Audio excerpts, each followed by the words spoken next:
अस्सलाम वालेकुम।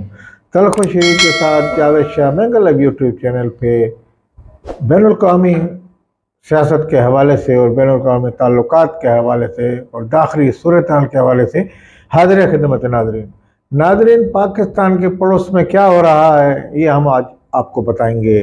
और पाकिस्तान में अंदरून क्या हो रहा है और किस तरह हमारे मुल्क में उन अनासिर के जो मुल्क के मुखालिफ हैं उनके डांडे बैनुल मुल्कों से मिले हुए हैं।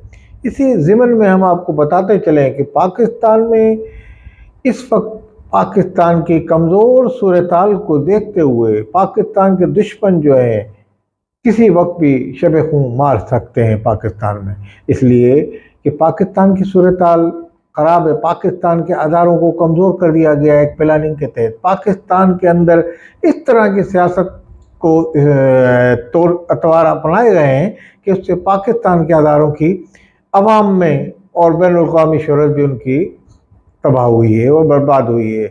इस तरह से बदनाम किया गया है कि वो पाकिस्तान के अदारे जो मुल्क के दिफा की जिन्होंने कसम खाई हुई थी, पाकिस्तान में जिन्होंने इंसाफ की कसम खाई है, वो उनके ऊपर उंगश उठ रही है। तो इस हवाले से पाकिस्तान के पड़ोस में इसी तरीके से भारत है। भारत अपने मुल्क के हालात नहीं देख रहा। उसने एक रिपोर्ट के मुताबिक पाकिस्तान के अंदर उसने आज़ाद कश्मीर को, मोदी ने कहा है जब तक मैं इक़्तिदार में हूँ अपने आज़ाद कश्मीर पे हमला करके इसको मकबूजा कश्मीर जो उनके कब्ज़े में उसका हिस्सा बना दिया जाएगा और इंडिया की टेरिटरी में ले लिया जाएगा। यह आज़ाद कश्मीर का इलाका पाकिस्तान की फ़ौज ने वहाँ के कबाइलियों से मिलकर एक ज़माने में जब कश्मीर आज़ाद हुआ था, डोगर जो वहाँ का था, उसने उनको दे दिया था इंडिया को, तो ये पाकिस्तान ने आज़ाद कराया था उस ज़माने, इसलिए उसको आज़ाद कश्मीर कहा जाता है।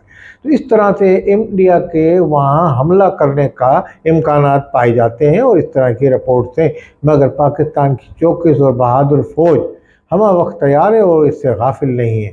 पाकिस्तान की पाक फ़ौज पे हमें बड़ा भरोसा है और हमेशा हर महाज पे वो कामयाब रहे हैं। अगर दाखिली सियासत उनके ख़िलाफ़ ना हो, दाखिली इंतशार से उनको तकलीफ़ पहुँचती है, उनको ज़िक पहुँचती है, उनके पाकिस्तान की फ़ौज कमज़ोर होती है। तो ये हमारे सियासतदानों को इसके यहाँ के अपने बयानात से, अपने अंदाज से उनको ये सोचना चाहिए कि हमारे अमल से क्या पाकिस्तान का कौन सा अदारा तबाह हो रहा है। इसी तरीके से अब यूक्रेन की जो जंग है जिसको 1 साल हुआ चाहता है, उसमें अमेरिका भी इन्वॉल्व हो गया है और अमेरिका के मुखालिफ मुल्क जिनके ऊपर अमेरिका ने पाबंदी लगाई है वो उसमें इन्वॉल्व हो गए हैं। ड्रोन का एक फैक्ट्री ईरान ने रूस में लगाई है और रूस में वो उनको ड्रोन पैदा करके देगा। तो इस तरीके से ये काम हो रहा है। तो अच्छा, रूस जो है वहाँ से दिफाई निज़ाम कि ईरान पे कोई हमला ना कर सके उसकी वो और बहुत सारे उसमें हथियार और इस तरह के ईरान को देगा। तो रूस जिससे वादा करता है वो माजी में भी उसका रवायत रही है वो पूरा करता है। इसी तरह जिस तरह शाम में अभी शोरिश उठी तो शाम के अंदर मुतारिफ ग्रुप लड़ रहे थे, दाइश भी थी, अंसारुल इस्लाम और मुख्तलिफ, जिसको कहीं सऊदी हिमायत कर रहा है, कहीं वो कर रहा है, अहले तशय्युअ के ग्रुप थे वहाँ, ईरान उनकी हिमायत करता था। मगर रूस ने ईरान से उसके और शाम के सदर से उनकी बातचीत थी और उनका मायदा था दिफाई और उसकी उसने पासदारी की और वहाँ उनकी हिमायत में रूस ने काफ़ी हमले किए और उनको ज़िक पहुँचाई। वहाँ के जो ग्रुप थे उनको तबाह बर्बाद कर दिया और वहाँ जंग ख़त्म हो गई। तबाह हाल मुल्क हो गया है बहरहाल, मगर जंग को अपने हाथ में रखा। शाम के हाफिज़ुल असद के जो साहबजादे हैं बशारुल असद, उनको हटाने की एक कोशिश थी जिसमें हमारे मिडिल ईस्ट के भी कुछ ममालिक मिले हुए थे और उसमें कुछ अमेरिकी साम्राज्य भी, मगर वो उनको हटा ना पाए। ये होता है उसकी हिमायत रूस की और अमेरिका की। अब यूक्रेन में अमेरिका अपने तमाम दफ़ाई हथियार इस्तेमाल कर रहा है। अभी खुफिया दौरा किया था जो बाइडन ने यूक्रेन का, पोलैंड आए थे, वारसा में उन्होंने मीटिंग की, फिर वारसा से बाय रोड वो अपने यूक्रेन गए और ये इंतहाई खुफिया दौरा था, CIA को पता था, इसके अलावा किसी को भी इसका इल्म नहीं था। तो ये दौरे जो है इस तरह के अमेरिकी सदर करते उसके बड़े अहम नताइज निकलते हैं। तो वो इस तरीके से मशरक़ी यूरोप के ममालिक में दौरे कर रहा है अमेरिका। अमेरिका भी इस जंग को तूल देना चाहता है, ख़त्म कराना नहीं चाहता। अमेरिका चाहता है इस तरीके से इन ममालिक में, अगर रूस ने यूक्रेन को कमज़ोर कर दिया तो रूस जो है मशरक़ी ममालिक में माजी की तरह, जिस तरह ये रूस का असर रसूख था सोवियत यूनियन जब था, इसको अमेरिका ने गोरबाचोव के ज़रिए कमज़ोर करवाया, तो इसी तरीके से वो अपनी अमलदारी और इजारादारी कायम करना चाहता है, जिसको अमेरिका रोक रहा है। इसी हवाले से अमेरिका यूक्रेन में अपना मिसाइल और बड़े बड़े और हथियार वहाँ सप्लाई कर रहा है। इस तरीके से वहाँ की बोली अलग है, तो उसके लिए सिखाने के लिए ट्विटर रखे हैं वहाँ, जो इंग्लिश जो उस पर लिखा होता है सारी तहरीर, तो उसको पढ़ सकें उन हथियारों पे कि इसको किस तरह इस्तेमाल किया जाएगा। तो उसकी तमाम लिटरेचर होता है उसके साथ, तो उसके लिए उन्होंने अमरीकियों ने ट्विटर मुकर्रर किए वहाँ। इसी तरह अमेरिका के जो मुखालिफ मुल्क हैं वो रूस के अंदर उनके साथ हिमायत कर रहे हैं। पाकिस्तान की इस वक्त न्यूट्रल पॉलिसी होनी चाहिए, पाकिस्तान खुद कमज़ोर है। अच्छा, पाकिस्तान में हमारे सियासतदानों ने अमेरिका को इतना बदनाम किया था कि पिछले दिनों का जो अमेरिका का यार है, गद्दार के नारे लगने लगे थे यही पीटीआई वाले। ये नारे कभी पहले भी हमने सुने थे, जो कभी जमात इस्लामी लगाती थी तो कभी कोई मजहबी तंजीमें लगाती थी, मुख्तलिफ तंजीमें जो मसालिक पे हैं कायम। तो इस हवाले से अमेरिका का यार गद्दार है, इस पे तो सब गालियां देते हैं। और अमेरिका पाकिस्तान को 1965 से, जब से अयूब खान की हुकूमत थी, उसके बाद हम बचपन में छोटे होते थे तो अमेरिका का घी भी आता था, अमेरिका का दूध भी यहाँ आता था, हम लोग पीते थे। वो पी के तो हम लोग यहाँ जवान हुए हैं और हम ये नारे लगाते हैं कि जना अमेरिका का जो यार है गद्दार है, और अमेरिका ही इमदाद देता है। तो इस मरतबा जब पीटीआई ने अमेरिकी साइफर लहराया कि हमारी हुकूमत गिरा दी अमेरिका ने, और अमेरिका को इंतहाई बदनाम कर दिया अपने कारकुनान में, और अमेरिका में इस तरह का पूरे पाकिस्तान में उन्होंने फैलाया। और पीटीआई का प्रोपेगेंडा सोशल मीडिया पे इस तरह है, कवि ताकतवर इनका मीडिया है, सोशल मीडिया को बड़ा कामयाब चल जा रहे हैं इसमें। इमरान खान जब भी पाकिस्तान के चैनलों पे ज़्यादा भरोसा नहीं करते अपनी हुकूमत में, उन्होंने ना इनको इख्तियार दिए ना कोई उनको मदद दी। उन्होंने कहा कि मुझे सोशल मीडिया की टीम उनकी बड़ी मजबूत टीम है, तो उन्होंने इतना प्रोपेगेंडा कर दिया था कि अमेरिका ने ये हुकूमत गिराई है, रिजीम चेंज हुई है, बाजवा उनके आलिकार बन गए, ये हो गया वो हो गया।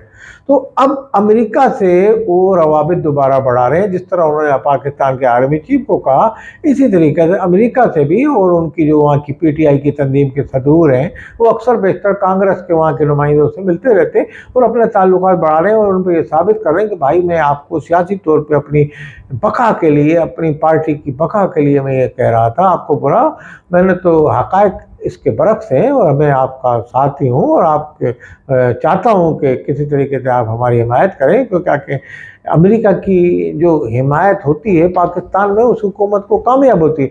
अच्छा, ये जो उन्होंने साइफर लहराया, इससे पाकिस्तान को कितना नुकसान हुआ।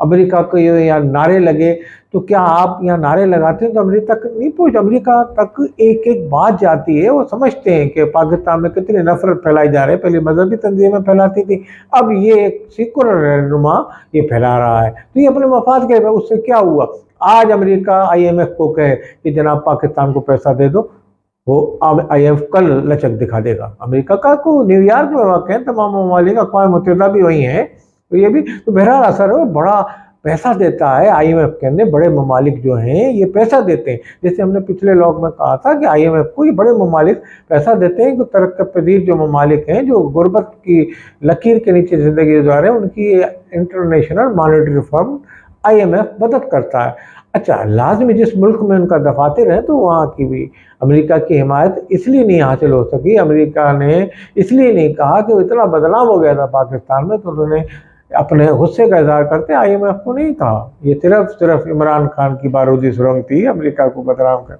इस वजह से ये इमदाद आज तक नहीं मिली। और अब इम्कान है, कतर आ रहा है, कतर के अमीर आ रहे हैं, वो भी इमदाद देंगे। चाइना ने दे दिया, जो हमारे बैंकों में इमदाद पहुँच गई, तो हालात बेहतर होंगे। मगर मैं समझता हूँ कि तमाम सियासतदानों को मिल बैठना चाहिए, इमरान खान को हकीकत में बैठ जाना चाहिए, नून लीग के साथ PDM की हुकूमत के साथ बैठ के कोई इसका हल निकाले।